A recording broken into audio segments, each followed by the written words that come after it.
Hello, I'm Flintlock and Tomahawk Productions, and today I'm standing outside the 1773 fortification that is Fort Griswold, or where the Battle of Groton Heights took place on September 6th, 1781. Without further ado, let's get started. So as you saw in that first shot,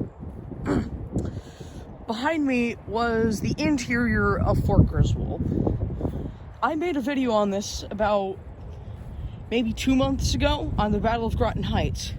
And in that, I said that Colonel Ledyard was most likely slayed with bayonets over his own sword.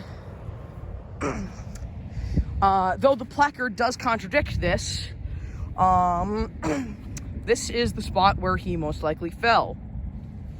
And that is right near the gate upon entry, and just out the way is the Revlin, where we shall go next. So, as we said before, when the fort was constructed in 1773, a Revlin was built, and the Revlin had 2 6-pounder guns, possibly 3-pounders, I cannot remember that fact for sure, but it was armed with cannons, and the purpose of it was to protect that gate.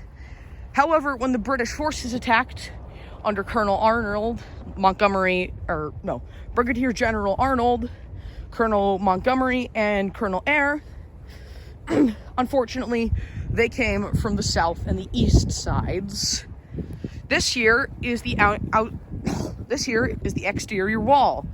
Down there is a ditch that caused the enemy much panic and caused a lot of casualties during the 1781 raid. As we head back inside the fort, 2 things are to be noted. The remnants of the barracks that was built at the time, most likely of wood, and if you come over here, as to what looks like a manhole cover, it's actually the remnants of the well. In my other video, or the first part of this series on the Battle of Groton Heights, I said that Major William Montgomery was killed by Jordan Freeman with a 10-foot pike. Jordan Freeman being a freed African slave. I said this happened on the south side, and as this marker indicates, it for sure did. Now, as we enter one of the darkest spots of Fort Griswold, that being the Sally Port, we will come out to see the side in which the British forces attacked. Out there is the Thames River, and if I zoom in here, there you may be able to see a stone fortification. That is the 1831 to 1855 iteration of Fort Trumbull, of which was actually just a redoubt at the time in which the 17 defenders spiked the guns and rode across this river to help with the defense of Fort Griswold. The British came from there.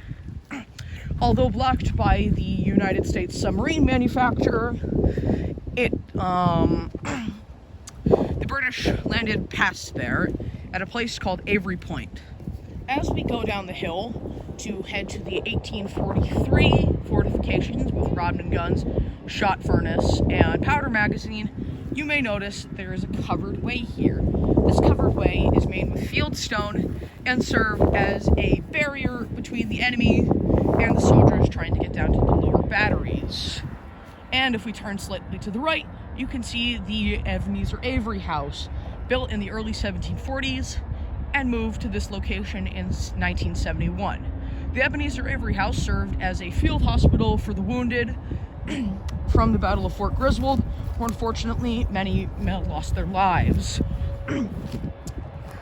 Some who visit the Ebenezer Avery House in the summer, of which it is open as a museum, said there was remnants of blood for almost 200 years after the battle. And as I sit by this monument, erected in 1855, in memorial to the killed, wounded, and defenders of Fort Griswold during the 1781 raid, we conclude this video. As always, I'm Flintlock and Tomahawk Productions, signing out.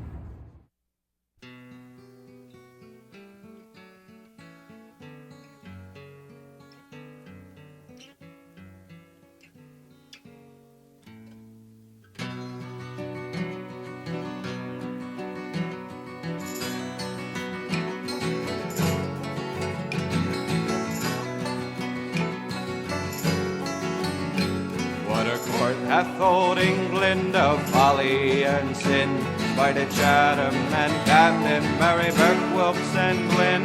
Not content with the Game Act, they tax fish and sea, and America drenched with hot water and tea.